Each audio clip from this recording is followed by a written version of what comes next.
You promised you would claim me.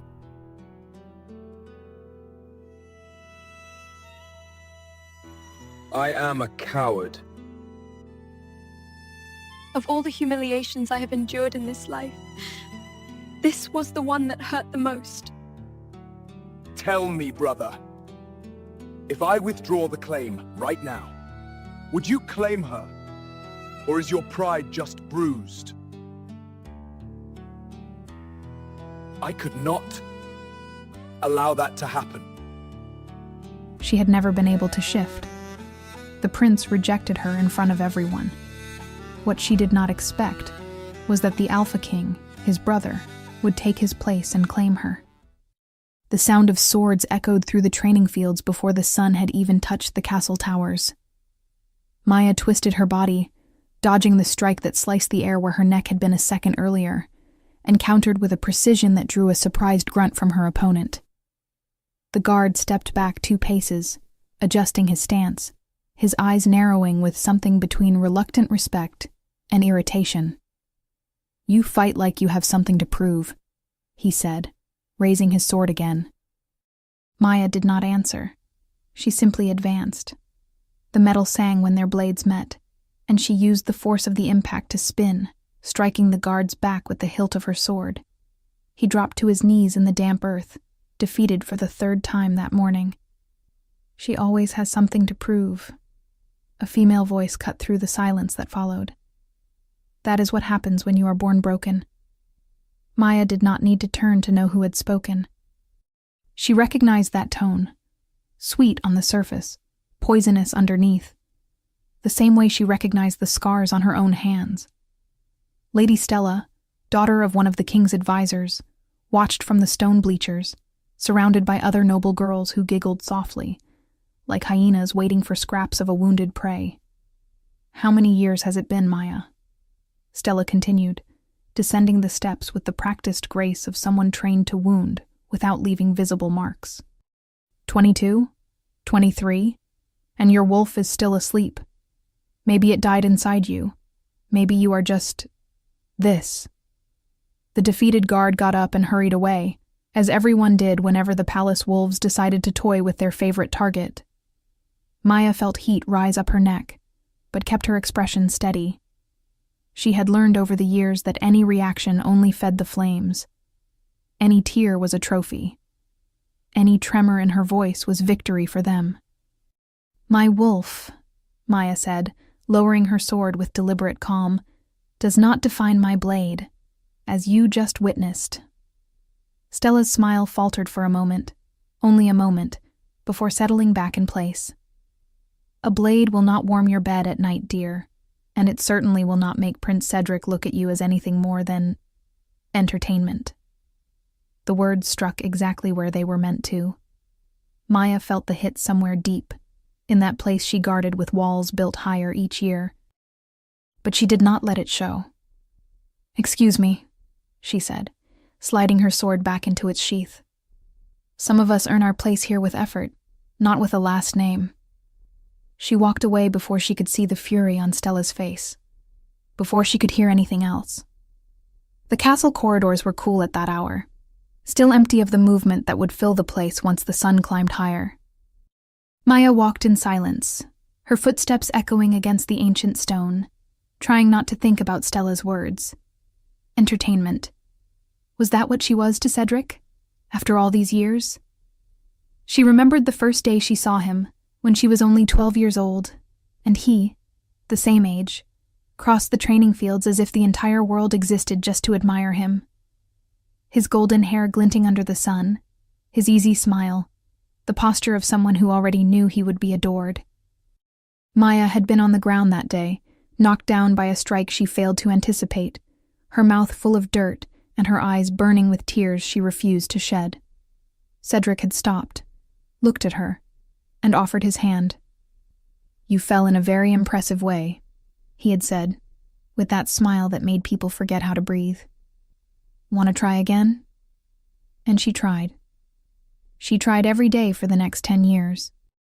She got up after every fall, swallowed every humiliation, trained until her muscles screamed and her hands bled. All because at some point between shared training sessions and stolen conversations, her heart decided it belonged to him. Cedric never promised anything. That was the perfect cruelty of the situation. He never spoke words that could be held against him. Only glances that lingered a second too long. Casual touches that felt far too intentional to be accidents. Smiles meant only for her in crowded halls. Crumbs. Crumbs she gathered with both hands, convincing herself that one day they would become something whole. You are special, Maya. Different from the others. He said that sometimes, when they were alone in the stables or walking through the gardens after training. And she believed it. How could she not, when his eyes found hers through crowds? When he chose her to sit beside him during informal meals?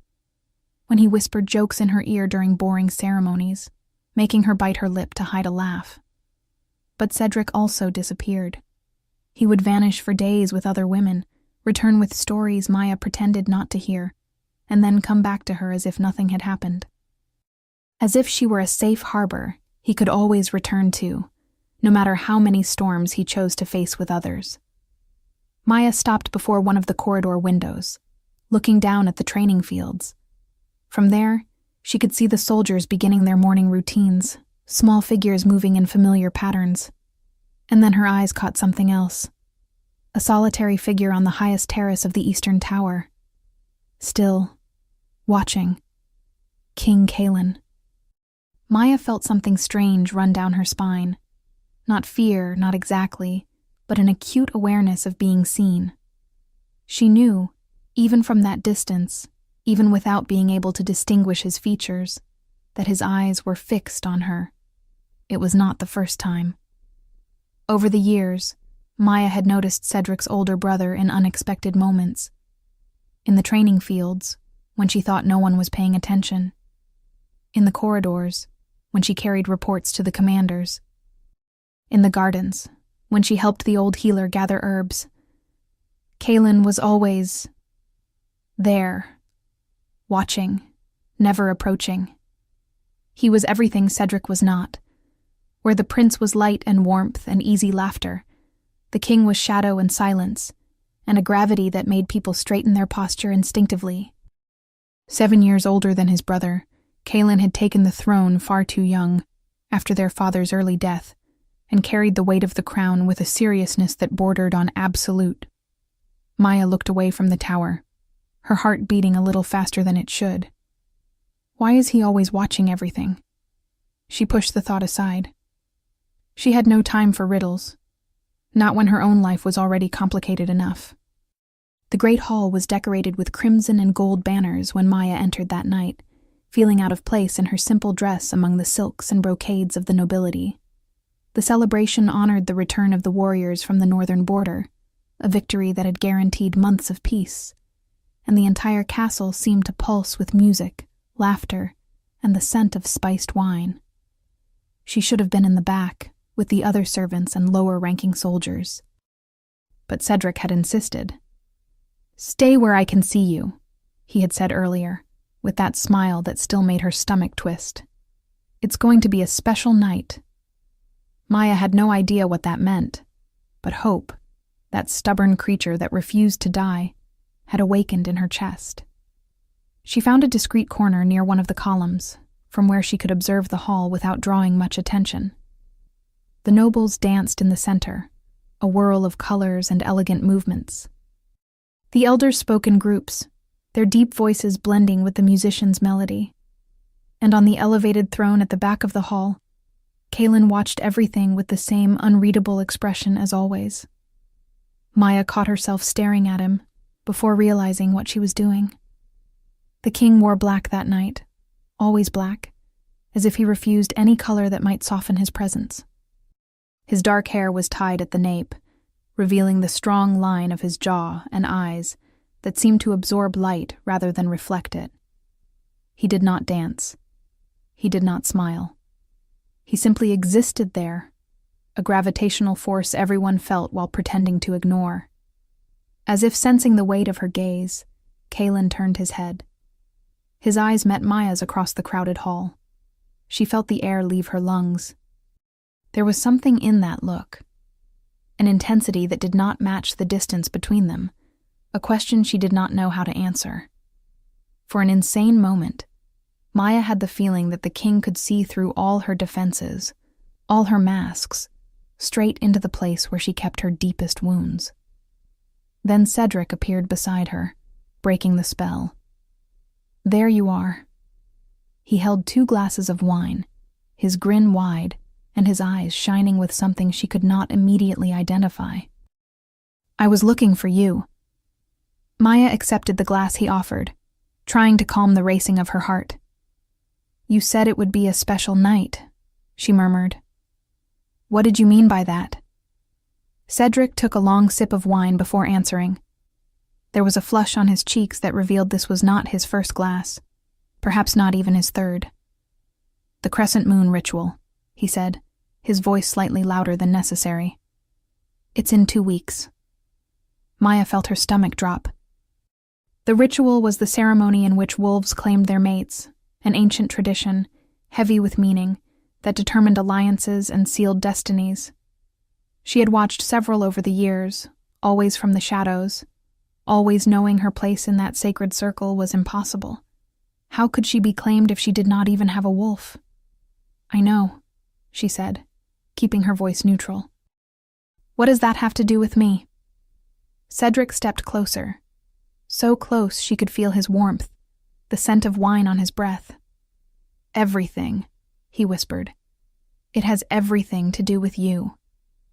And then, before she could process those words, he turned to the group of young nobles who had gathered nearby, drawn to Cedric's natural magnetism like moths to a flame.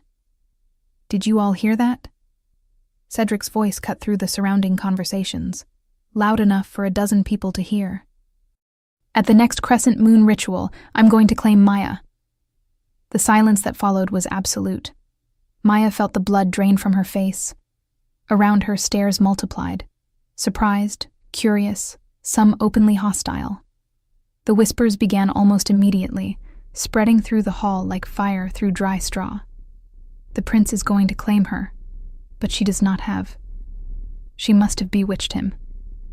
This is a joke, right? Maya wanted to disappear. She wanted the floor to open and swallow her whole.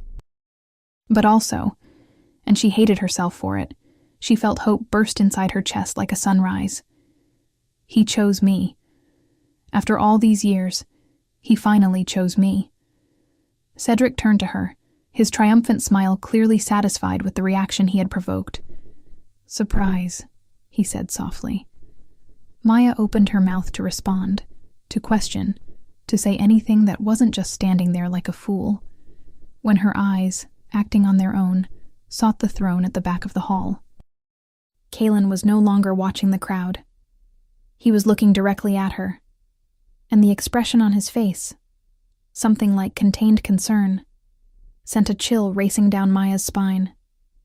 The following days were a whirlwind. News of Cedric's declaration spread through the castle like a sickness, infecting every conversation, every stare, every interaction.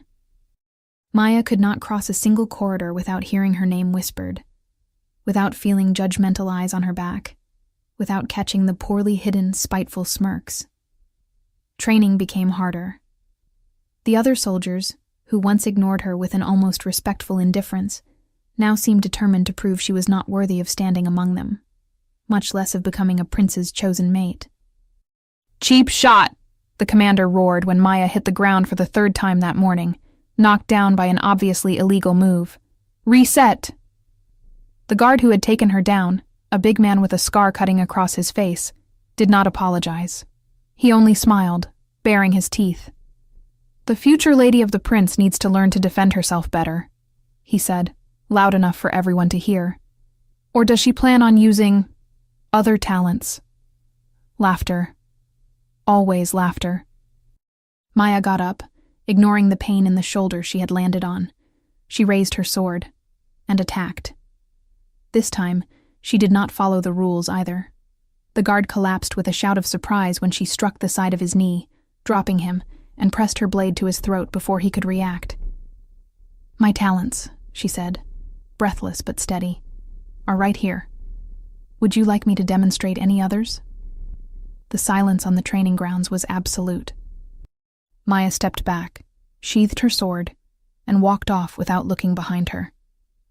Only when she was far enough, hidden in the shadows of the stable, did she allow her hands to tremble. 2 weeks. I just need to hold on for 2 more weeks. You're bleeding. The voice made her jump. Maya turned, heart racing, and found Kalen standing at the stable entrance, the sunlight casting a golden outline around his dark silhouette. Your Majesty. She bowed quickly, trying to hide her still shaking hands. I didn't know you were here. Kalen did not move. His eyes, storm gray, she realized now that he was closer than he had ever been, dropped to her shoulder, where a red stain was beginning to spread through the fabric. You should see the healer. It was not a suggestion.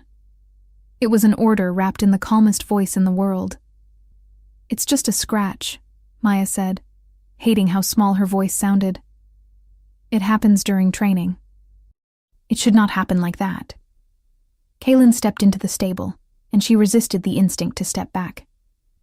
I saw what he did. The blow was intentional. Maya blinked, startled. You saw? Something flickered across the king's face, too fast to identify, before his usual neutral expression settled back in place. I watch my soldiers, he said.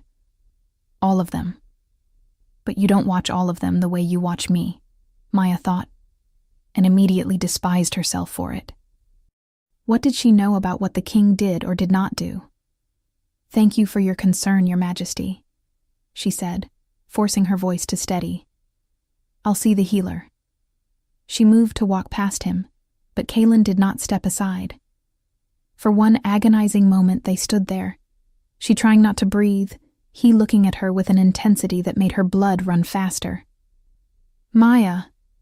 He said her name as if testing its weight on his tongue. Are you sure you know what you're doing? The question caught her off guard. What do you mean? Kalen hesitated. Hesitation looked strange on him. A king who made life and death decisions without flinching, who commanded armies with a single word, who made nobles tremble with one glance. My brother, he began, then stopped. His jaw tightened visibly. Cedric is impulsive. He acts on excitement and often retreats when reality sets in. Maya felt something cold spread through her stomach. What are you trying to say? I am saying you deserve someone who is certain. Kalen's eyes met hers, and there was something there. Something she could not name. Something that made her heart beat in the wrong rhythm. Someone who does not need a glass of wine to find courage. The silence between them stretched, heavy with meanings Maya could not, or would not, decipher. Cedric chose me, she finally said, the words sounding more defensive than she intended. For the first time in my entire life, someone chose me. I won't question that. Something shut down in Kalen's expression. As you wish. He stepped aside, clearing the way for her to pass. Tend to that wound. Maya walked past him, so close she could feel the heat radiating from his body, the scent of pine and leather and something else, something that made her head spin in ways it shouldn't. She did not look back as she walked toward the castle.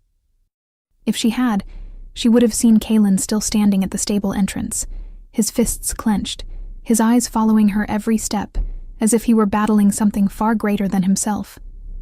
Lady Sarah Valtoria arrived at the castle 3 days before the ritual. Maya saw her first from the gardens, where she was helping old Tomas transplant lavender seedlings. The carriage that entered through the main gates was absurdly elaborate, all polished black wood, with silver details that shone under the sun. The horses pulling it were white as snow. And the woman who stepped out of the carriage was even more elaborate. Sarah Valtoria had the kind of beauty that looked engineered in a laboratory, every feature calculated for maximum impact. Her red hair flowed in perfect waves over shoulders left bare by an emerald green dress. Her eyes, an icy blue, swept across the courtyard with the efficiency of a general surveying a battlefield. And when those eyes landed on Maya, across the garden's distance, something in them gleamed. It was not curiosity, not interest. It was recognition. The kind predators feel when they identify their prey. "Who is she?" Maya asked Tomas, unable to look away. The old healer straightened with difficulty, leaning on his shovel. "Lady Sarah Valtoria, daughter of Duke Valtoria, from the eastern lands." He spat on the ground, a gesture of disdain Maya had never seen from him. "They say she came to win the king. May the gods protect us from women like her." Maya watched as Sarah was greeted by the servants, as her trunks were unloaded, as she walked into the castle with the posture of someone who already considered herself its mistress. At the Crescent Moon Ball, it was tradition for ladies from all lands to come and compete for the chance to be claimed by the king or the prince. Something in her chest tightened. A warning, maybe. A premonition. But she pushed the feeling aside. In 3 days, she would be claimed by Cedric. In 3 days, everything would change. What could a newly arrived noble do in so little time? The answer came faster than Maya expected. At dinner that night, Sarah was seated beside Cedric. Maya, relegated to a secondary table because of court conventions, as if there were conventions for someone who was not officially anything, watched as the redhead laughed at every joke the prince made, touched his arm with practiced familiarity, leaned in to whisper things that made Cedric smile in the same way he used to smile at her. It was not jealousy, Maya told herself. She had no right to feel jealous of something that was not yet hers. But it hurt. Gods. It hurt. "She's good," a voice said beside her. Maya almost dropped her glass of water. She turned and found a young woman she did not recognize. Brown hair pinned in a loose bun, eyes far too sharp for such a young face. "Sorry?" "Lady Sarah," the young woman clarified, sitting beside Maya without asking permission. "She's very good at what she does. She has already destroyed 3 engagements in the eastern lands before coming here. Rumor says she came for the king, but it seems she found a consolation prize along the way." Maya returned her gaze to the high table, where Sarah now rested her hand over Cedric's with an intimacy that made Maya's stomach twist. "Who are you?" "Helena. 10th degree cousin of someone important enough for me to be here, but not important enough for anyone to remember my name." She shrugged. "I observe things. That's what invisible people do." "And what have you observed?" Helena tilted her head, studying Maya with a disarming frankness. "That you're about to lose a war you don't even know you're fighting. That Lady Sarah identified you as an obstacle the second she stepped out of that carriage. And that the prince..." She paused, something like pity flickering in her eyes. "The prince has never been very good at resisting things that are shiny and new." Maya swallowed hard. "Cedric promised me." "Cedric promises many things." Helena stood, smoothing her skirts. "The question is, what he keeps." She walked away before Maya could respond, disappearing among the guests as if she had never been there. Maya looked back at the high table. Cedric was laughing at something Sarah had said, his head thrown back, completely absorbed by the redhead's presence. And on the elevated throne, Kaelin watched. Not Sarah, not Cedric. Her. Maya felt the weight of that gaze like something physical, like hands pressing on her shoulders, like a question she did not know how to answer. "What do you want from me?" The king looked away first, turning his attention to the counselor approaching him. But Maya could still feel the warmth where that gaze had touched, like an invisible mark burning on her skin. The next 3 days were an exercise in torture. Sarah seemed to be everywhere at once, in the gardens when Maya walked to training, in the corridors when she returned to her quarters, at meals taking the place that should have been hers at Cedric's side. The redhead was not openly hostile. She was worse than that. She was sweet, polite. She spoke to Maya with such exaggerated kindness it bordered on insult, always finding subtle ways to highlight everything that set them apart. "What a lovely dress," Sarah said one day, meeting Maya in the corridor. "It is so practical, perfect for someone who spends so much time on the training fields." "Maya, dear, you have to teach me how you manage to train with the men without completely ruining your hands. Mine would be destroyed." "Oh, you are helping the healer again? How dedicated. It is so nice to see someone who knows her place." Every word was a fine cut, almost invisible, but it bled just the same. And Cedric was disappearing. Not physically. He was still there, still appeared at dinners, still smiled at Maya when their eyes met. But there was a new distance, a hesitation where there used to be certainty. He no longer sought her out between events. He did not wait for her after training. He did not whisper jokes in her ear or make her feel like she was the only person in the room. On the eve of the ritual, Maya found him alone in the gardens.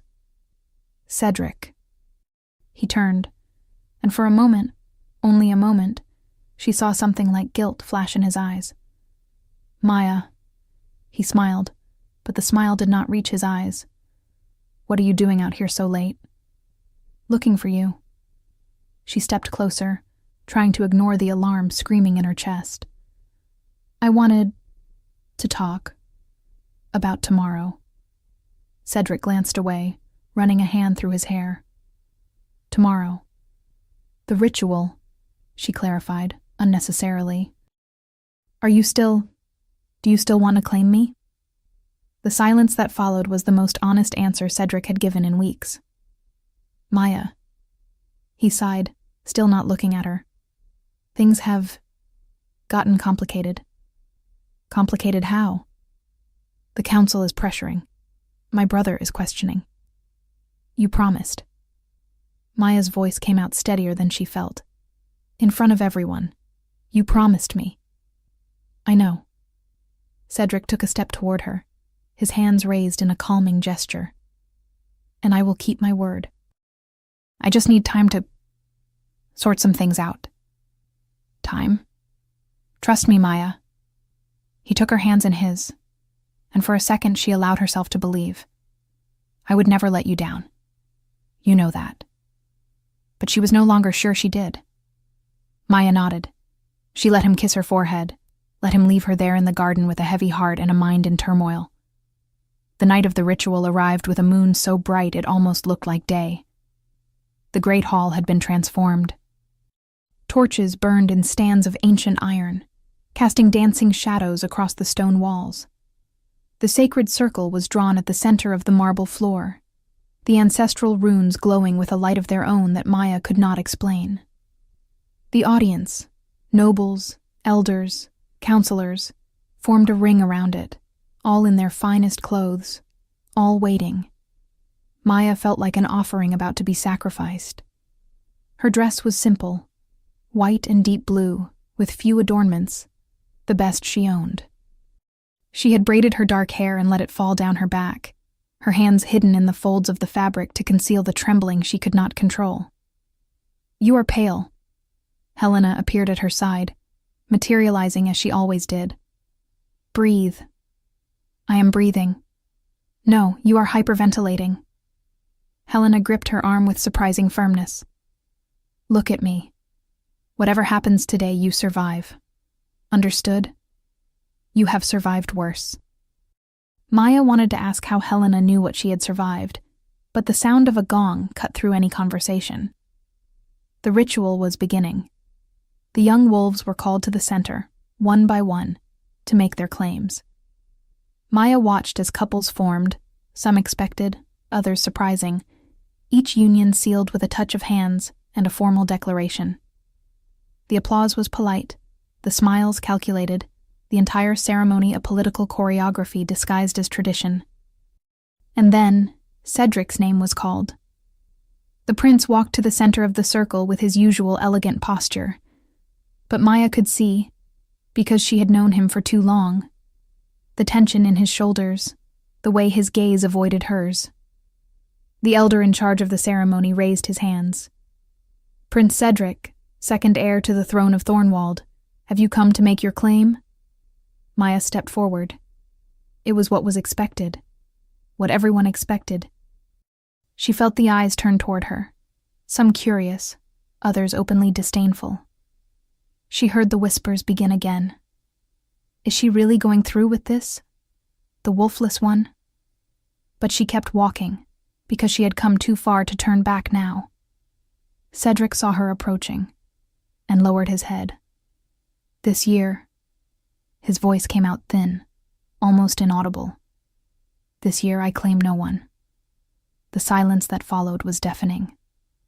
Maya stopped. Her feet simply stopped. As if her body had received the message before her mind could process it. Perhaps at the next ritual, Cedric added, still not looking at her. Perhaps at the next ritual. The words echoed through the hall, stripped of sound, bouncing off the walls, off the stunned faces, into Maya's soul, which felt like it was coming apart piece by piece in front of everyone. She had not been rejected. She had not been traded. She had simply been abandoned. Left there, exposed, at the center of a hall full of people who had always known she was not worthy. You were right. She wanted to scream to every voice that had humiliated her over the years. You were always right. The whispers started, then the snickers, then the heavy silence of those who watch a tragedy unfold in real time. Maya tried to step back, tried to find the strength to turn around and walk out of that hall with what little dignity she had left. But her body would not obey. She was frozen, rooted to the floor, more exposed than she had ever been in her entire life. And it was in that moment, exactly that moment, when the entire world seemed to be collapsing, that something changed. A movement at the edge of her vision, a figure rising from the ceremonial throne. Kaelin. The king descended the steps of the dais with slow, deliberate strides, each one echoing in the absolute silence that had overtaken the hall. His face was carved stone, but his eyes burned with something Maya could not name. He walked through the sacred circle as if the runes did not exist, as if the rules did not apply to him, and perhaps they did not, because he was the king, and kings made their own rules. He stopped beside Maya, so close she could feel his warmth, the scent of pine and storm and something deeper, something that made every hair on her body stand on end. Kaelin looked at Cedric. The prince visibly paled, stepping back on instinct in the face of his older brother's quiet fury. Then the king turned to the entire hall, to the gaping nobles, to the outraged elders, to Sarah frozen in place, and spoke. His voice was calm, controlled, absolutely devastating. My brother could not claim her. A pause that felt like it lasted an eternity. Because the one who will do it is me. The world exploded into chaos. Maya felt the floor vanish beneath her feet for the second time that night. But this time it was different. This time, there was something holding her. Someone. Kaelin did not touch her. He did not drag her, did not force her, did not treat her like an object to be taken. He simply extended his hand, palm up, fingers open, and waited, offering, respecting, letting her choose. Maya stared at that hand as if it belonged to some otherworldly creature. She looked at the king's face, searching for some explanation, some motive, something that might make sense. She found nothing but certainty.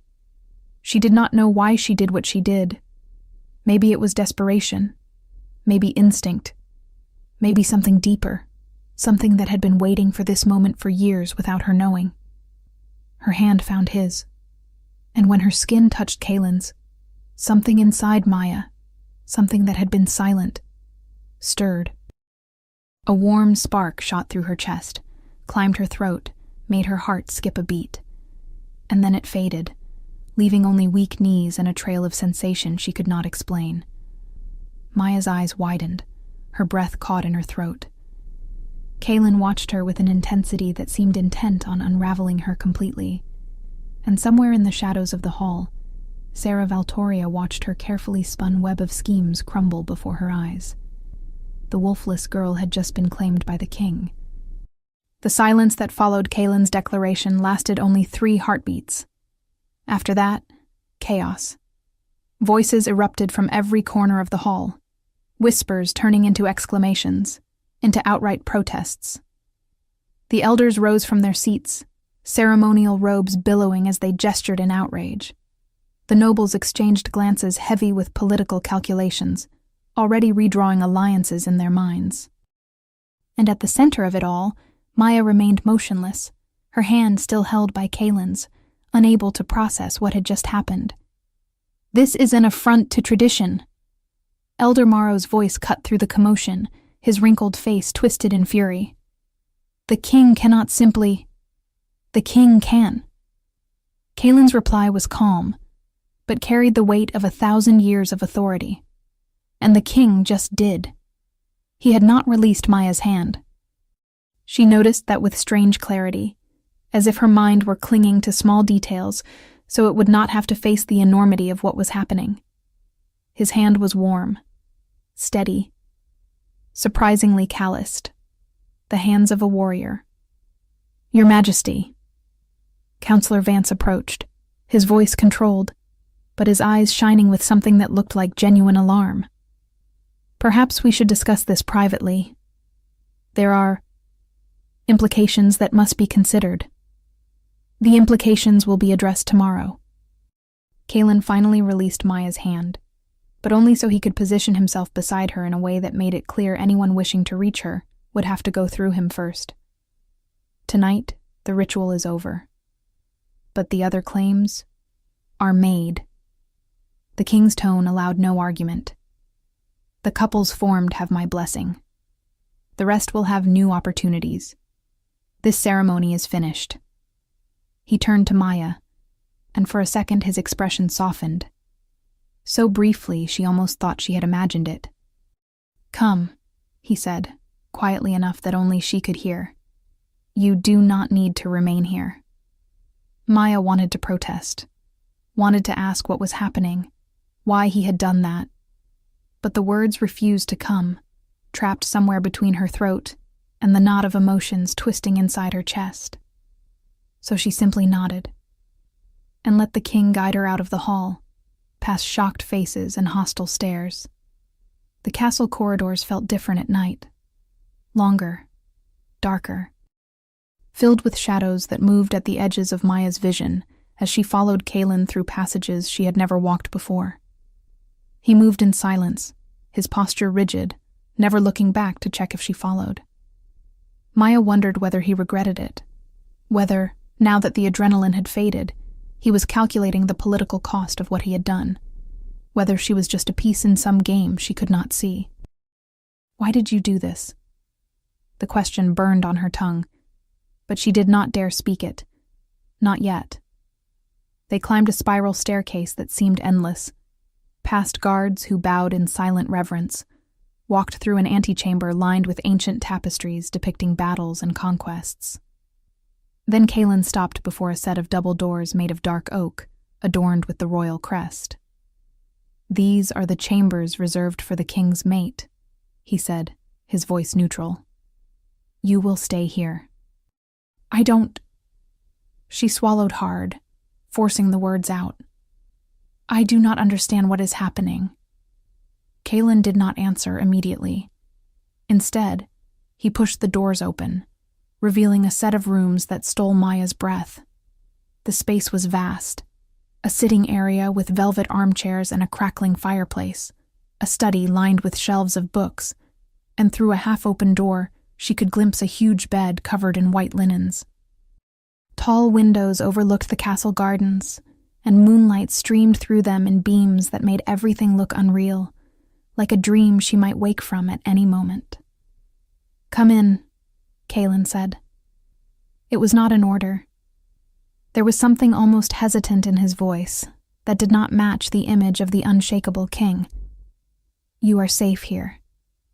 Maya crossed the threshold cautiously, feeling like an intruder in a place where she did not belong. Her eyes scanned every detail: the antique furniture, the silk curtains, the soft rugs beneath her feet, searching for something that made sense, something that explained why she was here. Kaylin entered behind her, closing the doors. The sound of the bolt sliding into place made Maya's heart race. "You have no reason to fear," he said, apparently noticing her tension. "Nothing will be imposed on you." She turned to face him.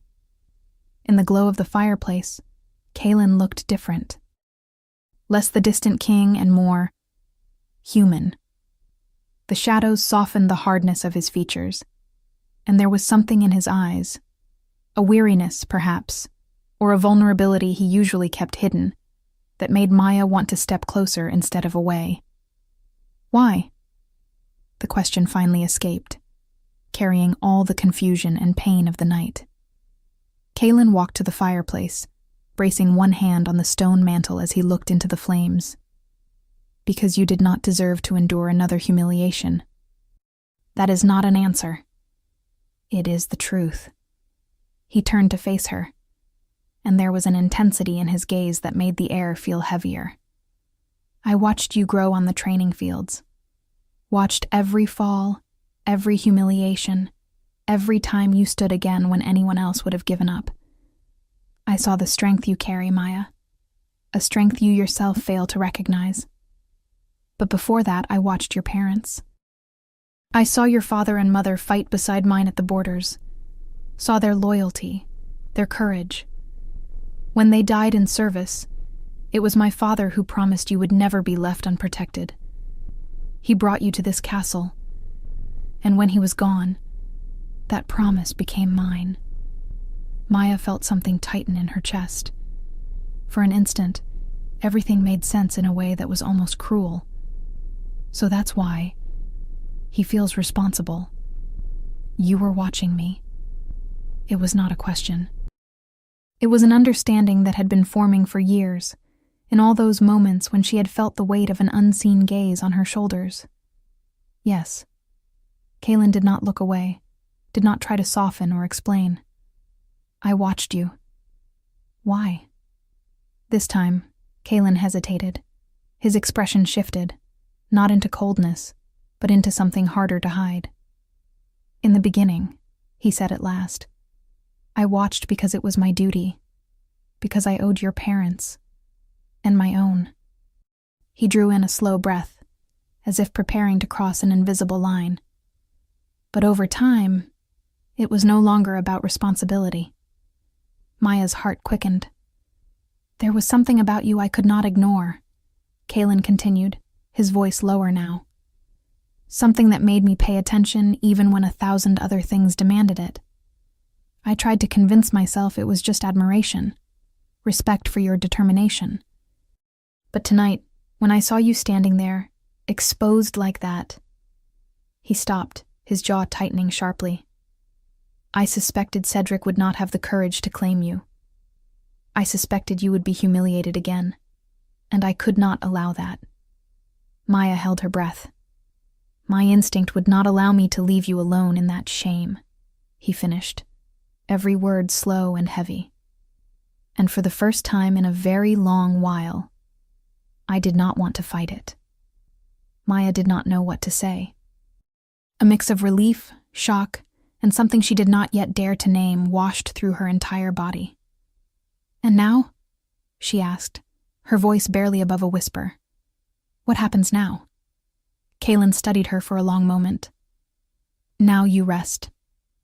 Tomorrow there will be time for explanations, for facing the council, for dealing with the consequences of what I've done."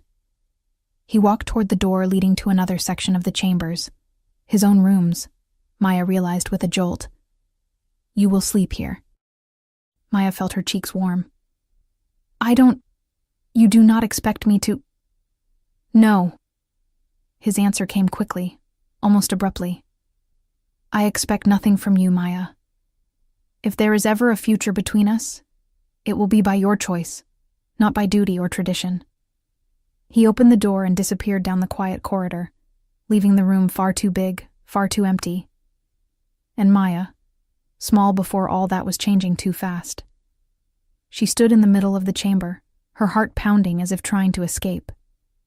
She went to the window as if seeking air, light, answers. The moon bathed the gardens in a cold glow, but inside her there was only warmth, a warmth that made no sense. Hours earlier, maybe minutes, maybe a lifetime, she had been tense, anxious, waiting for Cedric to finally claim her. The prince she thought she loved, the future she thought she wanted. But now she stood there with trembling hands, and she could not stop replaying the moment Kalen extended his hand to her. His touch, his gaze, his courage, his certainty. Since that touch during the ritual, something inside her had shifted. It was not just a spark. It was as if a muscle she had never known existed had awakened, as if some ancient echo had answered his call before she even thought. What is happening to me? The question rose not as panic, but as dizziness. Her world was turning upside down, and for the first time, she did not know what she felt, did not even know who she was becoming. Hours ago, she feared losing Cedric. Now she feared remembering the king too well. Maya rested her forehead against the window, struggling to steady her breath. The future was a fog before her, uncertain, unpredictable, completely off the path she had imagined for years. And strangely, it was not fear she felt. It was something far more dangerous. The sun had barely risen when the knocks at the door yanked her out of a restless sleep. Maya shot to her feet, disoriented for a moment to find herself in silk sheets instead of the thin mattress of her old quarters. "My lady?" A female voice came from the other side of the door. "The king requests your presence at breakfast." Maya looked down at the wrinkled dress she still wore and almost laughed at the absurdity of it all. "One moment," she managed to say. When she opened the door, she found a round-faced maid with curious eyes, balancing a tray with water, towels, and what looked like a new dress. "I am Marta," the woman said, stepping inside without waiting for an invitation. "I have been assigned to serve you from today on." She set the tray on a table and held up the dress, a dark green fabric, simple in cut but clearly luxurious. "This was sent from the royal wing. The king thought you might like to change before going down." Maya took the dress, feeling the softness of the fabric between her fingers. The king thought. It was strange. Cedric had never thought about such things. He had never cared whether she had anything to wear, whether she was comfortable, whether she needed anything. He simply assumed she would be there whenever he wanted.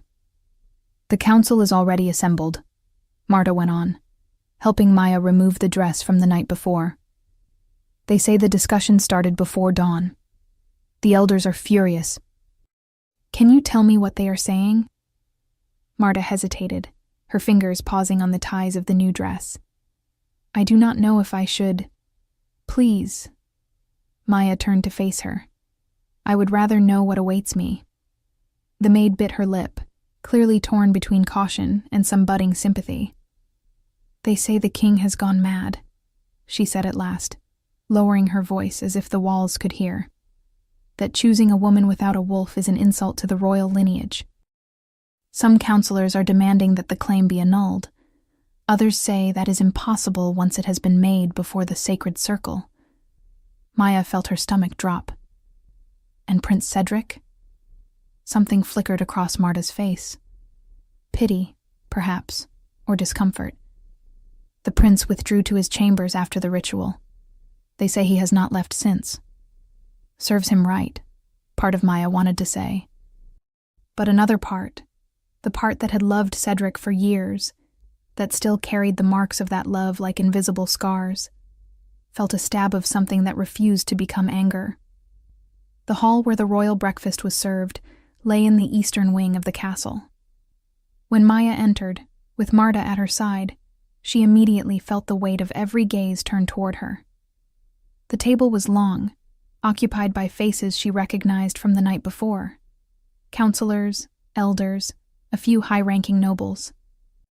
And at the head of the table, Kalen.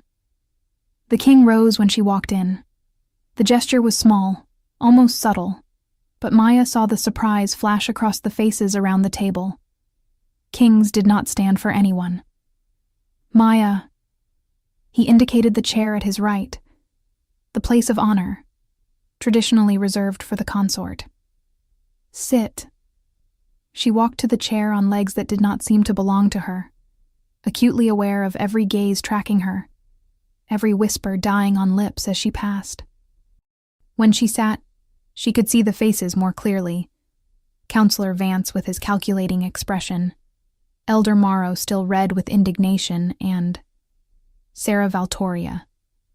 The redhead sat on the opposite side of the table, flawless in an ivory dress that made her look like a bride. Her eyes met Maya's, and the smile that curved her lips was as sweet as poison. Maya, dear.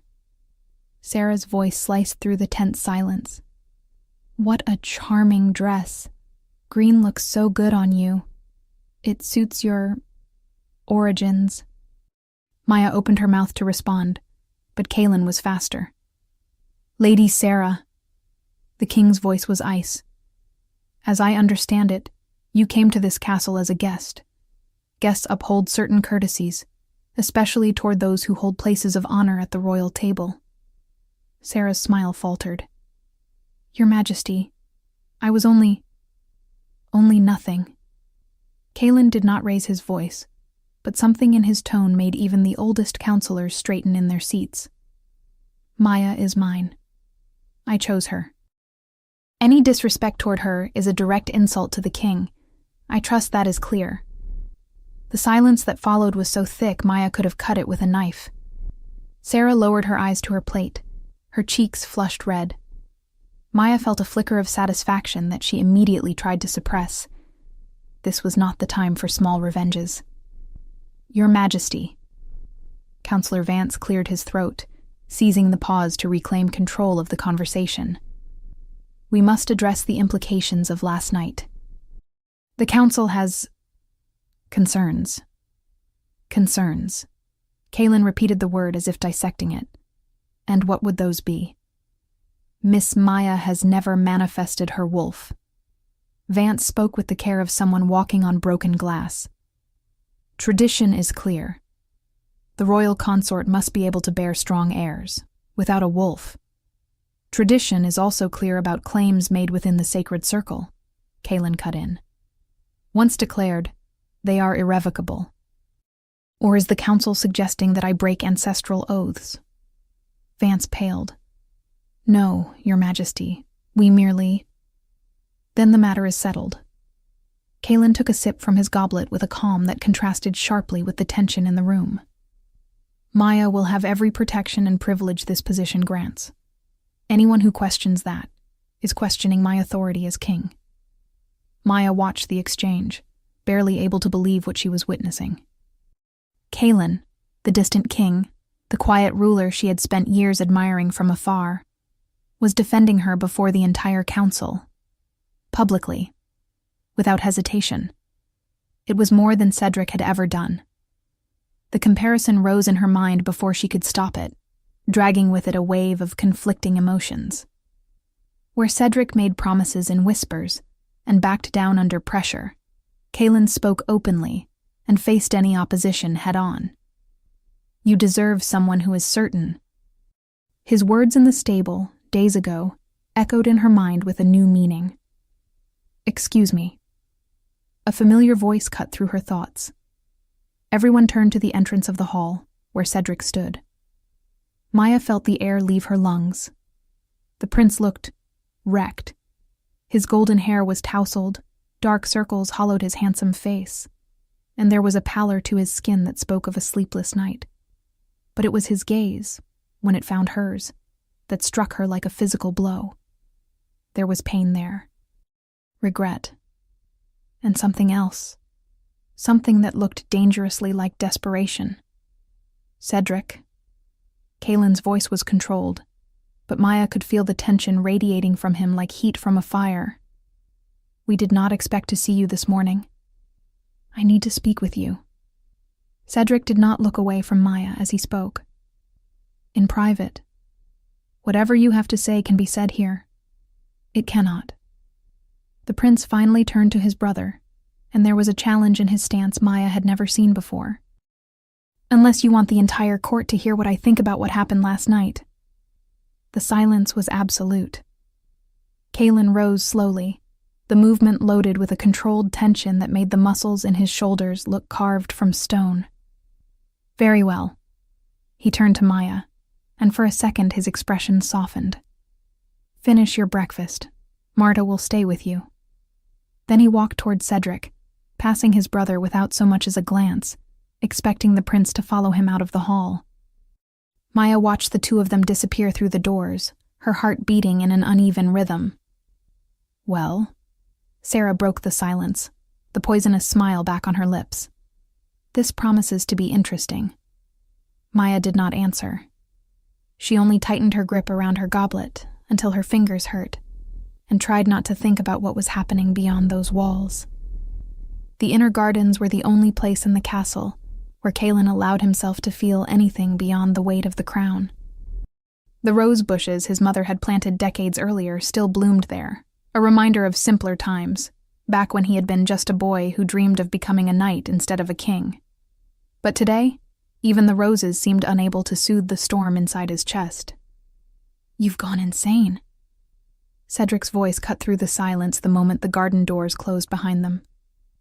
It's the only explanation. Kaelin did not turn around. He kept his gaze fixed on the flowers, his hands clasped behind his back. Insane for doing what you did not have the courage to do? I was going to claim her. Was going to? Kaelin finally turned, and there was something dangerous in his eyes that made Cedric step back. Because from what I saw last night, you left her exposed in front of the entire court. You humiliated her in a way no decent man would, and no prince should. I didn't.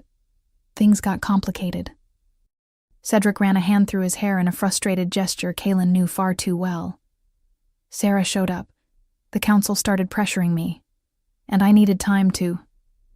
To what? Decide whether Maya was convenient enough for you? That's not what happened. That is exactly what happened. Kaelin took a step toward his brother, and though he didn't raise his voice, his presence seemed to fill the entire space. You spent years keeping Maya close, offering scraps of affection to keep her waiting, without ever having the decency to be honest about what you actually wanted. And when the moment finally came to stand by your words, you backed down, as you always do. Cedric's face drained of color. You don't know what you're talking about. I know better than you think. Something old stirred in Kaelin's chest. A frustration built over years of watching his brother toy with Maya's feelings as if they were disposable trinkets. I saw it, Cedric. I saw every time you went to her when you were bored and ignored her the moment something more exciting appeared. I saw how she waited for you, how she believed your empty promises, and I saw the look on her face last night when you abandoned her. Do you really think that's what our father would have wanted? I didn't abandon her, I just needed more time. Time for what? To decide whether Sarah's blue eyes were worth more than years of loyalty? Kaelin shook his head, something between disappointment and sadness flickering in his eyes. Maya deserves someone who is certain of her. You never were. Cedric stayed silent for a long moment. When he finally spoke again, his voice was lower, weighted with an emotion Kaelin couldn't immediately identify. And you are? Certain of her? The question hit Kaelin somewhere he wasn't expecting. What are you trying to say? I'm saying that you appeared out of nowhere and claimed her in front of everyone. Cedric stepped closer, accusation sharpening his features. You, who never showed interest in anyone. You, who rejected every potential match the council presented. Suddenly, Maya is important enough for you to cause a political scandal? Kaelin felt his jaw tighten. That is none of your concern. None of my concern? Cedric let out a bitter laugh devoid of humor. You took the woman I intended to claim and say it's none of my concern. You lost her the moment you left her standing alone in that circle. Kaelin's voice was sharp as a blade. I did not take her from you, Cedric. You threw her away. The silence that followed was heavier than anger. There was pain there, too. The pain of two brothers who had somehow become rivals over something neither fully understood. Do you love her? Cedric's question came out almost as a whisper. Kaelin did not answer right away. The truth was, he didn't know. What he felt for Maya was confusing. A heavy silence stretched between them before Kaelin finally spoke. I respect her. I admire her strength. And our father protected her because he owed that to her parents. The silence grew even thicker before Kaelin continued. We inherited that promise, Cedric. His voice was low, but firm as steel. But you failed, and I had to repair the damage. Cedric studied his brother for a long moment, something indefinable crossing his gaze. You've always been like this. Cedric's voice emerged low, trembling with fury, as if every word scraped against something raw. The perfect son, the exemplary prince, the unshakable king. He stepped forward, his chest rising and falling in uneven breaths. And now you use our father's name just to avoid admitting the truth. That you want her. That you didn't even think for 1 second before claiming the woman I love. Cedric. Kaelin tried, his voice still controlled. But Cedric was no longer hearing anything. He lunged forward, fast, his hand clenched into a fist, aiming for his brother's jaw. The movement was brutal. But Kaelin caught the blow midair, his hand closing around Cedric's fist like an iron shackle. No hesitation. No visible effort. Just raw strength and absolute authority. They stood face to face, the air between them crackling with something feral. Let go, Cedric spat, trying to yank his arm back. Stop. Kaelin's voice finally lost its calm. Do not do this. Cedric tried to pull free again, but with a firm pivot, Kaelin twisted his body, pinning his brother from behind, his forearm locked across Cedric's chest. Cedric snarled, thrashing like a trapped animal. Let go. You will stop only when you think clearly again. Kaelin's voice was deep now, heavy, intense. Stop, before you do something you cannot undo. Cedric tried to break free once more. Kaelin tightened just enough to remind him which of them was stronger. Do you know what's really happening to you? Kaelin murmured near his brother's ear, his voice cutting. Pride. Nothing but pride. Cedric froze for a heartbeat. You never saw Maya for who she truly is. Kaelin went on. You never wanted the woman who stood by you for years. You wanted what she represented for your ego. Cedric was breathing hard, trembling with rage. Kaelin released him, deliberately, stepping back and letting the prince regain his footing. And that was when he struck. Tell me, Cedric. Kaelin lifted his chin, his gaze steady, almost merciless. If I undo what I did, if I annul the claim right now, would you claim her? Cedric opened his mouth, but no sound came out. Kaelin took another step toward him. And if you did, would it be because you want her? A deadly pause. Or because your pride is wounded? The words cut through Cedric like a blade. Without another word, Cedric turned on his heel and left, abandoning the king alone among his mother's roses. Kaelin remained there for a long time, staring at the flowers without really seeing them. You want her too. Cedric's words echoed in his mind, dragging up sensations he had been trying to suppress for far longer than he cared to admit. He thought of Maya, of the way she lifted her chin whenever she refused to show weakness, of the spark in her eyes when she managed to knock down an opponent during training. And he thought of how, since the previous night, every time she walked into a room, something in his chest seemed to tighten in a way he could not explain. It was unsettling. It was frightening. And in a way he could not begin to understand, it was also liberating. Kaelin shook his head, forcing control back into his body. There was a kingdom to govern, a council to pacify, and a confused young woman who depended on him for protection. This was not the time for existential doubts. With one last glance at the roses, he walked back toward the castle. Maya spent the rest of the morning exploring her new chambers, trying to get used to the idea that this space was now hers. A sound at the door made her turn. Marta came in carrying a tray with lunch, her round face set in an expression that hovered between worry and barely disguised curiosity. "The king sent this." She set the tray on a table near the window. "He said you should eat something, and that he will come to see you tonight, if you allow it." "If you allow it." Maya felt something warm spread through her chest at those words.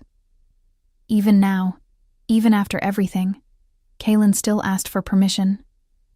Tell him that yes, he can come. The afternoon passed in a haze of thoughts and uncertainty.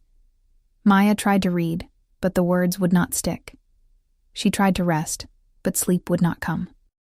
She tried not to think about Cedric, about Kaylin, about what the future might hold, but it was impossible to think of anything else. When night fell, she stood in front of the mirror, adjusting for the 10th time a dress Marta had brought her, her hair loose, falling in dark waves over her shoulders, and she wondered whether she was getting too dressed up, or not enough, or if none of it truly mattered. The knock at the door made her jump. "Come in." Kaylin stepped inside, and Maya felt the air leave her lungs. The king had traded his formal clothes for something simpler: a dark tunic, riding pants, boots that showed signs of wear. His hair was looser than she had ever seen it, and without the armor of courtly formality, he looked younger, more approachable, more dangerous. "Maya." He stopped a few steps away from her, as if afraid to get too close. "I hope I am not intruding." "You are not." She hated how small her voice sounded. "I was just waiting." The corner of his mouth lifted. Not quite a smile, but the closest thing to one she had ever seen on him. "Waiting for me? You said you would come." "I did." He walked to the window, looking out at the moon beginning to rise over the gardens. "We need to talk about a few things. About what happens from now on." Maya moved closer, stopping at his side without touching him. Did the council accept it? The council had no choice. There was a faint note of satisfaction in his voice that did not match his usually controlled demeanor. The claim was made in the sacred circle. To break it would be a sacrilege none of them would dare commit. But they are not happy. No. Kaylin turned to face her, and Maya realized he was closer than she had thought. "Many believe I made a mistake. And you? What do you believe?" The question hung between them, heavy with meanings neither of them could quite put into words. "I believe I did what was right," Kaylin said at last, his voice lower now. "I believe you deserve more than what you have been given." Maya nodded, but something in her chest was still heavy, a question she could not swallow. "How was it?" The words slipped out before she could stop them. "The conversation with Cedric." Kaylin visibly tensed. The change was subtle, a tightening of his shoulders, a clench in his jaw. But Maya noticed. She always noticed the details others ignored. "It was what it needed to be," he answered, his voice losing some of the warmth it had held moments before. "Is he all right?" The silence that followed was sharp enough to cut. Kaylin stepped away from the window, taking a few strides toward the fireplace. With his back to her, his posture looked like a wall. "You are worried about him." It was not a question. It was a statement, and there was something in the way he said it, something that sounded like disappointment, that made Maya's stomach sink. "That is not it," she rushed to say, taking a step toward him. You are brothers.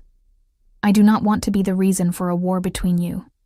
I do not want you to fight because of me." Kaylin turned slowly. His eyes found hers, and she saw something there she had not expected. Vulnerability. "It is not because of you." he said quietly. It is because of his choices, his failures. But, Maya. He said her name in a way that stopped her cold. Cedric made his choices. I made mine. Whatever stands between me and my brother is not something you need to carry. She wanted to argue. Wanted to explain that it was not about Cedric. Not really. It was about not wanting to tear a family apart. It was about the guilt she carried for being there, in that room, taking up a place she had never imagined would be hers. But the words would not come. And Kaylin kept looking at her like that, as if he were waiting for something, as if every second of silence confirmed a suspicion he did not want to have. The disappointment in his eyes was almost tangible. I should go, he said, already turning toward the door. You need to rest. Maya felt panic claw its way up her throat. He was pulling away. He was reading everything wrong. He was thinking she still cared for Cedric in a way she no longer did. Not after everything. Not after last night. Not after feeling Kaylin's hand in hers and realizing it was different from anything she had ever known. She moved on instinct. Or maybe it was not instinct at all. Maybe it was something that had been growing inside her since the moment he stepped down from that throne and walked to her in the middle of the hall. Maybe it was the only way she knew to show what words could not carry. Maya crossed the distance between them in 3 steps. Her hands found his face, the strong line of his jaw, the warmth of his skin beneath her fingers. And before she could think, before she could regret it, she kissed him. For a second, Kaylin did not move. 1 second that felt like an eternity, during which Maya was certain she had made the biggest mistake of her life. And then his hands found her waist. The touch was firm, sure, almost possessive. He pulled her closer, erasing any space that still existed between them, and answered the kiss with an intensity that stole the breath from her lungs. It was not a gentle kiss. It was not careful or hesitant. It felt as though Kaylin had spent years holding something back that had finally found a way out, a hunger he had not known he carried until that moment. Maya felt her back hit the wall, felt his body pressed against hers, felt his warmth surround her completely. Kaylin's hands tightened on her waist, then slid up her back, then down again, as if he could not decide where to touch her first. The kiss deepened. Maya parted her lips, and when his tongue met hers, a sound escaped her throat, somewhere between a sigh and a moan, that made her blush even in the midst of that whirlwind of sensation. She had not known a kiss could be like this, had not known her body could respond this way, as if every nerve ending were on fire, as if something inside her were awakening, stretching, wanting more. When they finally pulled apart, both were breathless. Maya kept her eyes closed for a moment, unable to face what she had just done. The heat in her cheeks was almost painful, and her heart pounded so hard she was sure Kaylin could hear it. She opened her eyes, finding his gaze only inches from hers. I do not know why I did that. It was a lie. She knew exactly why she had done it. She just did not have the courage to say it aloud. Kaylin studied her for a long moment. His hands were still on her waist, his body still keeping her pinned against the wall, and there was something in his eyes, something between surprise and a satisfaction he was trying not to show, that made her heart skip a beat. That, he said, his voice hoarse in a way she had never heard before, was unexpected. Maya felt her face burn even hotter. Sorry. I should not have. Do not apologize. Kaylin finally stepped back, putting a bit of distance between them, but his gaze never left hers. Never apologize for something like that. The air between them was still charged, still felt electric. Maya could feel every place his body had touched hers, like invisible marks on her skin. I should go, Kaylin repeated, but this time there was something different in his voice, something that sounded like reluctance. You need to rest. And I need to think. He walked to the door, but stopped before opening it. Maya. She lifted her eyes. "This does not change anything of what I said before." He looked at her over his shoulder, and there was an intensity in his gaze that made her hold her breath. "If there is something between us, it will be by your choice. Not because of impulse, not out of gratitude, not out of confusion." And then he was gone, leaving her alone with her heart racing and her lips still burning. Maya leaned back against the wall, sliding down until she was sitting on the floor. Her legs would not hold her anymore. What did I do? She brushed her fingers over her own lips, still feeling the ghost of his kiss. And why do I want to do it again? The weeks that followed were an exercise in confusion and discovery. Maya was slowly adapting to her new life, to the luxurious chambers, the meals at the royal table, the stairs that followed her through every corner of the castle. Some things had improved. No one dared insult her openly anymore, not with the king's protection hanging over her like an invisible shield. Others had grown worse. The whispers were now more cautious, more poisonous, loaded with resentment that used to be expressed through public humiliation. And then there was Cedric. The prince hadn't sought her out once since that morning in the hall. He didn't try to talk, didn't send notes, didn't show up in places she used to frequent. It was as if he had decided the best way to deal with the situation was to pretend she didn't exist. But Maya saw him. She saw him walking through the corridors with Lady Sarah at his side, the two speaking in low voices, heads tilted toward each other. She saw them strolling through the gardens, Sarah's hand resting lightly on his arm as she laughed at something he had said. She saw during meals, when Cedric's eyes found hers across the table, a flicker of something that looked like regret, before turning back to the redhead beside him. It was strange. Weeks ago, that sight would have destroyed her. It would have ripped pieces of her heart out and scattered them on the floor for others to step on. But now she felt only a distant emptiness, like looking at an old scar and remembering that it once hurt. What kept her awake at night was not Cedric. It was the kiss. It was the way Kaelin looked at her during meals, quick, discreet, but loaded with something that made her blood rush. It was the way he always found an excuse to be near her. In the gardens when she read, in the corridors when she returned from training, in the council meetings where a seat was now reserved for her. It was how, sometimes, when no one was looking, he touched her hand for a second. Just a second. As if he needed to confirm she was real. They had not kissed again. Kaelin kept a respectful distance, honoring the words he had spoken that night.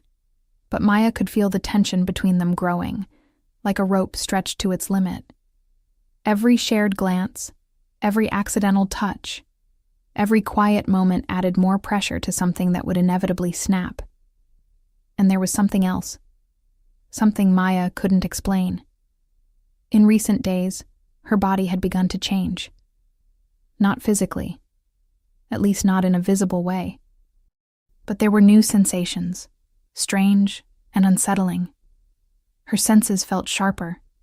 She could hear conversations at distances she shouldn't be able to. She could pick up scents she had never noticed before. She could feel presences before seeing them. And then there were the dreams. Every night she dreamed of dark forests and full moons. She dreamed of running on 4 legs, the wind in her fur, the earth beneath her claws. She dreamed of a massive wolf with silver eyes running beside her, and she woke with her heart racing and a strange sense of loss she couldn't explain. On the 3rd week after the ritual, Maya woke in the middle of the night certain something was wrong. Not wrong. Exactly. Different. Her body burned, not with pain, with heat. A heat that seemed to rise from deep within, from a place she couldn't name.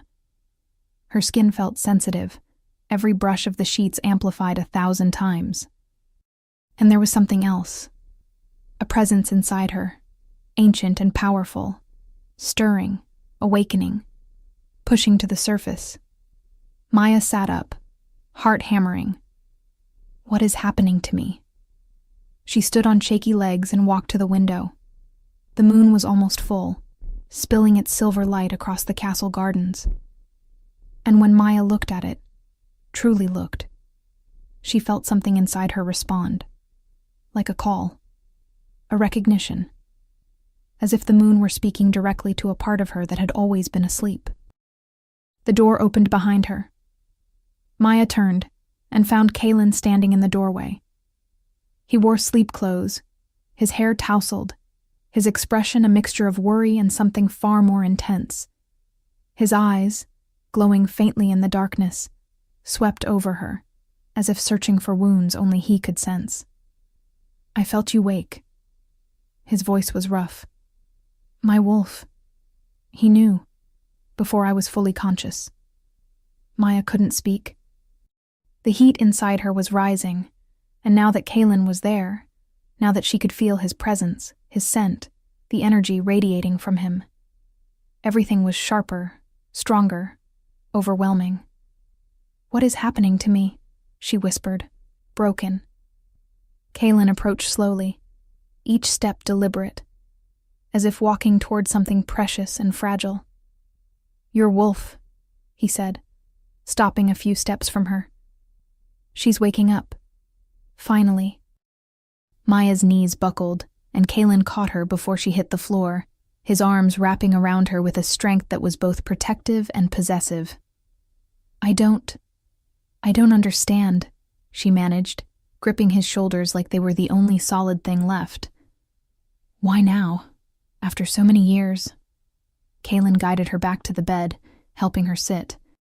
He knelt in front of her, holding her hands between his, and there was something in his eyes, something almost reverent, that made her chest tighten. "Some wolves need a catalyst to awaken," he explained softly. "Something that triggers the deepest instinct, a threat, a trauma." He paused, his thumbs tracing circles on her palms. "Or a bond." "A bond?" Kalen didn't answer right away. His eyes met hers, and she saw a question there, one he seemed afraid to ask. "When I touched your hand during the ritual," he finally said, "did you feel something?" Maya remembered the moment. The spark, the heat, the sense that something inside her had shifted for the first time. "Yes," she whispered. "I felt it." Something flickered across Kalen's face. Relief, maybe, or hope. "My wolf felt it too." He guided her hand to his chest, pressing it over his heartbeat. "He recognized something in you. Something that had been sleeping, waiting." "What are you saying?" Kalen hesitated. The great king who never hesitated before councils or armies suddenly vulnerable in a way she had never seen. "I'm saying that maybe there was a reason I did what I did that night. A reason beyond protection, beyond duty." He swallowed. "I'm saying my wolf may have recognized his mate before either of us understood it." Maya felt the world stop. Mate. The word echoed through her mind, heavy with meaning she could barely process. Mates were legends, stories told to children about souls destined to find each other, about bonds that transcended choice or logic. She had never believed in them. How could she, when she didn't even have a wolf? But now, a wave of heat tore through her, more intense than anything before. Maya arched back, a sound escaping her throat, half gasp, half moan, as something inside her, something huge and ancient, finally began to break free. "Kalen," she panted, gripping his arms. He held her, one hand on her back, the other at her nape, anchoring her as her body was overtaken by waves of transformation. "Don't fight it," he whispered against her ear. "Let it happen."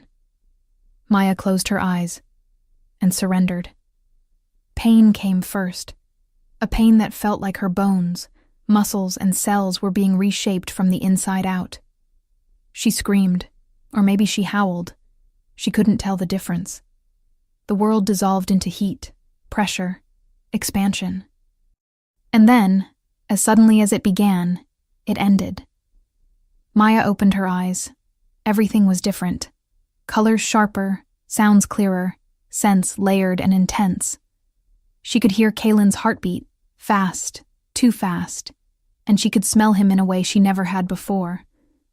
She looked down and saw paws where hands should be. Black fur, midnight dark, claws glinting under the moonlight. I shifted. The thought came with startling clarity, and with it came another presence, distinct yet part of her. Her wolf. Awake at last. Maya, or the wolf she had become, lifted her head and met Kaylin's gaze. The king knelt before her, his eyes glowing gold, his own wolf pushing dangerously close to the surface.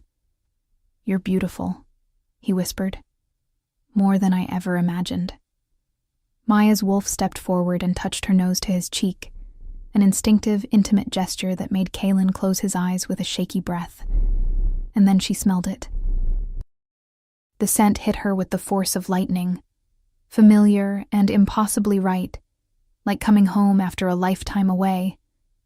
Her wolf recognized it instantly, and the truth crashed through her. Mate. Kaylin was her mate. He always had been.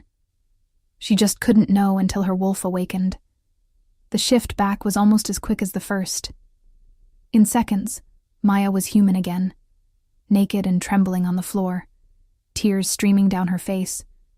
Whether from joy or shock, she couldn't tell. Kaylin wrapped her in a blanket and pulled her into his arms. He was shaking too. She could feel it, as if he were barely holding himself together. "You felt it," he said, voice hoarse. "You know?" Maya looked up at him, the man who had watched her from a distance for years, the king who had risked everything to protect her, the mate she never knew she had. "Why didn't you tell me?" she whispered. "I wasn't sure." Kaylin brushed a strand of hair from her face, the gentleness making her chest ache. "My wolf suspected, but without your wolf awake, there was no way to know. No way to confirm the bond. And now?" Kaylin looked into her eyes, and she saw everything he had hidden for years, the longing, the hope, the fear of losing her before he ever had her. "Now," he murmured, lowering his forehead to hers. "I can't wait anymore. I want you." Kaylin closed his eyes with a sound that was almost a groan. "Maya, kiss me," she breathed. "Kiss me the way you wanted to all those times you watched from afar." And he kissed her. It wasn't like the first kiss.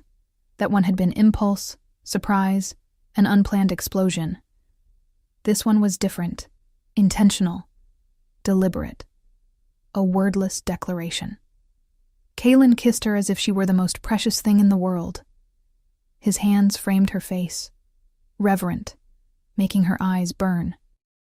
His lips moved against hers with slow, torturous care, savoring every second, every breath, every sound she made. When he pulled back, they were both breathless. "Are you sure?" he asked, voice so rough it was nearly unrecognizable. "Because if we keep going, I don't know if I'll be able to stop," Maya answered by pulling him back to her. What followed was fire and softness, intensity and tenderness. Kaylin touched her as if learning every inch of her skin, memorizing every curve, every sigh, every place that made her arch beneath him. And Maya discovered her body knew exactly how to respond, as if this dance had always been written inside her, waiting for the right partner. When they finally joined, Maya felt the bond complete itself. It was like a silent explosion in her chest, a final, irrevocable recognition. She could feel Kaylin not just with her body, but with her soul. She felt his emotions, his pleasure, the overwhelming love he had carried for years without knowing where to put it. Mate.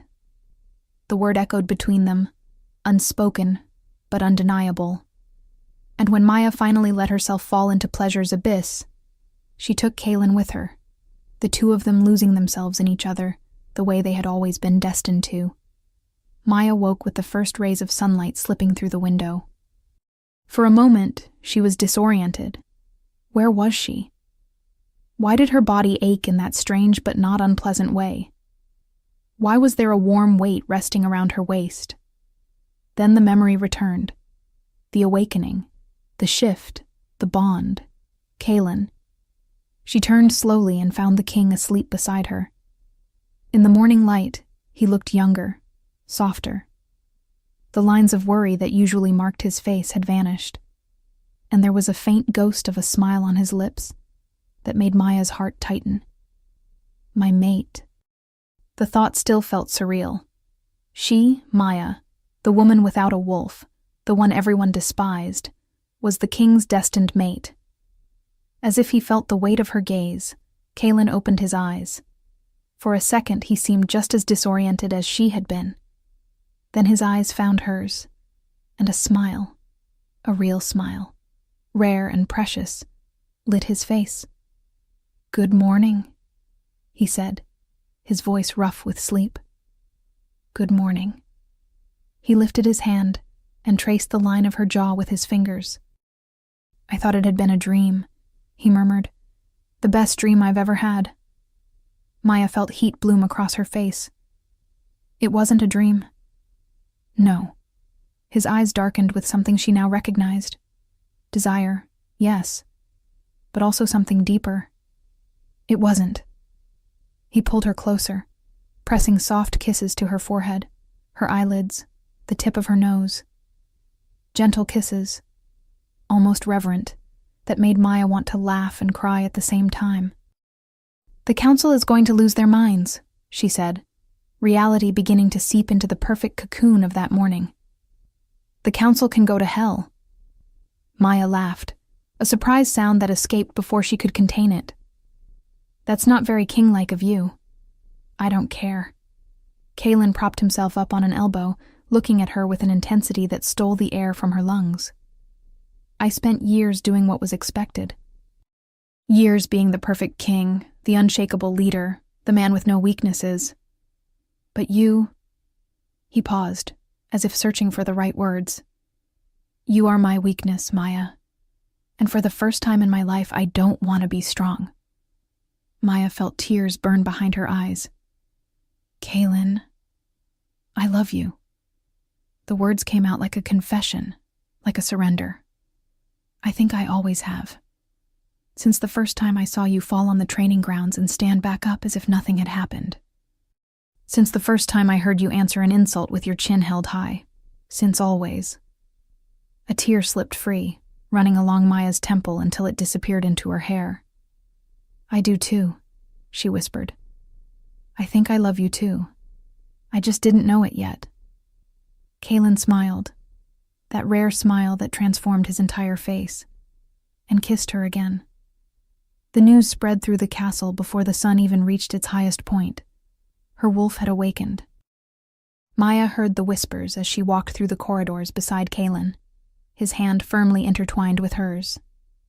Servants stopped what they were doing to stare. Guards straightened with a new kind of respect in their eyes. And the nobles, the very same ones who had laughed at her, who had bet on how long it would take for the king to realize his mistake, now looked away when she passed, as if they couldn't bear to face the living proof that they had been wrong. "You're trembling," Kaelin murmured, tightening his hold on her hand. "I'm nervous." "You don't have to be." He stopped, turning to face her in the middle of the corridor, completely ignoring the curious stares around them. "You're not the same person who walked into that hall weeks ago. You know that, don't you?" Maya wanted to believe him, wanted to feel the certainty he seemed to have in her. But the girl who had spent years being humiliated still lived somewhere inside her, and that girl was terrified. The great hall was packed when they entered. The council had been summoned in an emergency session, along with the elders, the high-ranking nobles, and anyone who held even a fragment of influence in the kingdom. Maya could feel the tension in the air, a mix of curiosity, hostility, and something that felt very much like fear. She walked beside Kaelin all the way to the dais where the throne stood, aware of every gaze tracking her. The dress Marta had chosen that morning was black with silver accents, the king's colors, and Maya knew the choice wasn't accidental. It was a statement. When they turned to face the crowd, the silence was absolute. "I've called you all here," Kaelin began, his voice echoing against the stone walls, "to end any doubt regarding the choice I made at the Crescent Moon ritual." Elder Morrow stepped forward, his face still holding the remnants of indignation he had worn since that night. "Your Majesty, with all due respect, the situation remains unchanged. A woman without a wolf cannot. She has a wolf." The 4 words dropped over the hall like stones in still water. Morrow paled. "How?" Kaelin didn't answer. Instead, he looked at Maya and gave a subtle nod. She had practiced her shift all morning, with Kaelin patiently guiding her through the process. It was still strange. Still felt like putting on a body that didn't quite fit yet. But she could do it. Maya closed her eyes and called her wolf. The transformation was smoother this time. There was still pain, but it was familiar now, almost welcome. She felt her bones rearrange, her skin bloom into fur, her senses expand 1,000-fold. When she opened her eyes, golden instead of brown, she was seeing the hall from an entirely different perspective. And the hall was in shock. Maya knew her wolf form was striking. Kaelin had said as much, with a reverence in his voice that made her blush even while she was fully shifted. And her size. She was larger than any she-wolf she had ever seen, nearly as big as the most imposing alpha males.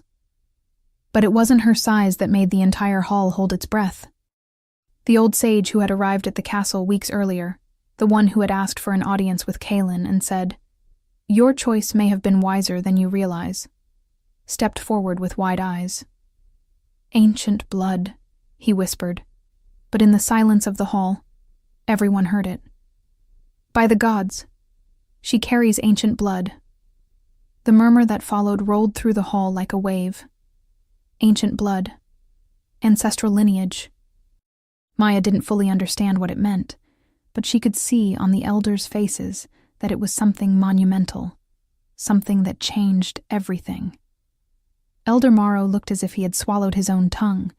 His mouth opened and closed without sound, his face flickering between red and pale as he struggled to process what he was seeing. This is impossible," he finally managed. "The ancient bloodline went extinct centuries ago." "Apparently not," Kaelin said, and there was an almost predatory satisfaction in his voice. Maya's parents came from the northern lands, from old villages that preserved traditions forgotten by the rest of the kingdom. The lineage was sleeping inside her, waiting for the right moment to awaken. Maya shifted back, and Kaelin immediately wrapped her in his own cloak, shielding her from the stares as she caught her breath. "Do you still believe I made a mistake?" the king asked, staring directly at Morrow. The elder didn't answer. There was nothing to say. One by one, the council members bowed their heads. The nobles followed. The elders bowed as well, some reluctantly, others with what looked like genuine respect. The broken girl, the wolfless soldier everyone had despised, was now the most powerful woman in the kingdom after the king himself. Maya saw him before he could hide. Cedric stood at the back of the hall, partially concealed behind one of the pillars. He had not bowed with the others. He simply stood there, frozen, watching as the world he knew collapsed around him. His eyes met hers across the crowd. There was no anger there, no arrogance, none of the haughty pride she had grown used to over the years. There was only emptiness. A deep, devastating emptiness that made something inside Maya tighten despite everything. Cedric turned and left the hall without looking back. Maya watched him go, aware that this was the end of something. The end of the girl who had loved a prince who had never deserved her. Kaelin's hand found hers. Warm, steady, absolutely present. "Are you all right?" he asked quietly. Maya looked at him, her mate, her king, the man who had seen something in her long before she could see it herself, and felt a certainty she had never felt before. I am, she said. For the first time in a very long time, I truly am.